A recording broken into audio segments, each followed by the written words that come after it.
Assalamualaikum warahmatullahi wabarakatuh. Salam sejahtera untuk kita semua.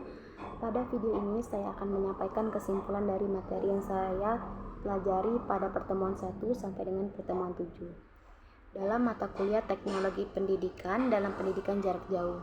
Dalam pertemuan pertama kami membahas tentang hakikat teknologi pendidikan. Saya mempelajari bahwa teknologi pendidikan adalah proses yang sistematis dalam merancang, melaksanakan, dan mengevaluasi pembelajaran dengan tujuan meningkatkan efektivitas pembelajaran. Teknologi pendidikan tidak hanya terbatas pada alat atau media, tapi juga mencangkup strategi dan pendekatan pembelajaran. Dalam pertemuan kedua membahas tentang perkembangan dan tren teknologi pendidikan. Pada pertemuan ini saya memahami bahwa teknologi pendidikan terus berkembang dari era analog ke era digital dan kini memasuki era pembelajaran berbasis kecerdasan buatan atau AI. Tren ini mempengaruhi cara kita mendesain dan mengakses pembelajaran jarak jauh. Pertemuan ketiga membahas tentang teknologi dalam pendidikan jarak jauh atau PJJ. Saya belajar bahwa dalam PJJ, teknologi pendidikan menjadi penghubung utama antara pengajar dan peserta didik. Pemanfaatan Learning Management System, video conference, dan media digital menjadi suksesnya pembelajaran yang fleksibel dan mandiri. Dalam pertemuan keempat, membahas tentang desain instruksional dalam PJJ. Materi ini menekankan pentingnya perencanaan yang sistematis dalam pembelajaran jarak jauh.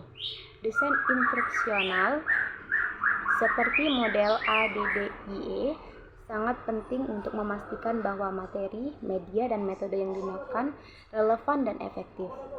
Materi kelima yang dipelajari berjudul Pemanfaatan Media Pembelajaran Digital. Saya mempelajari berbagai jenis media pembelajaran digital seperti video, podcast, e-book, dan animasi. Media ini dapat meningkatkan motivasi, pemahaman belajar peserta didik jika dirancang dengan baik dan sesuai kebutuhan. Dalam pertemuan ke-6 membahas tentang evaluasi pembelajaran dalam PJJ.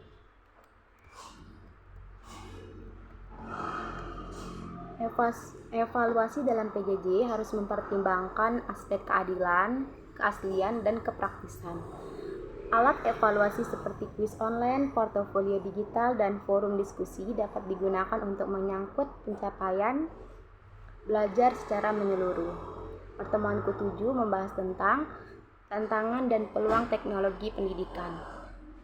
Saya mempelajari bahwa meskipun ada tantangan seperti keterbatasan akses teknologi dan kemampuan digital, tetapi ada juga banyak peluang seperti pembelajaran yang lebih fleksibel, personalisasi pembelajaran, dan keterlibatan global.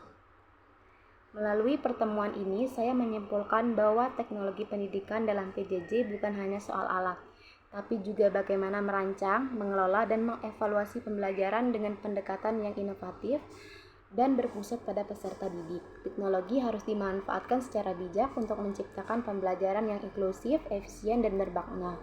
Sekian pembahasan tentang 7 pertemuan yang telah saya pelajari. Saya ucapkan terima kasih. Wassalamualaikum warahmatullahi wabarakatuh.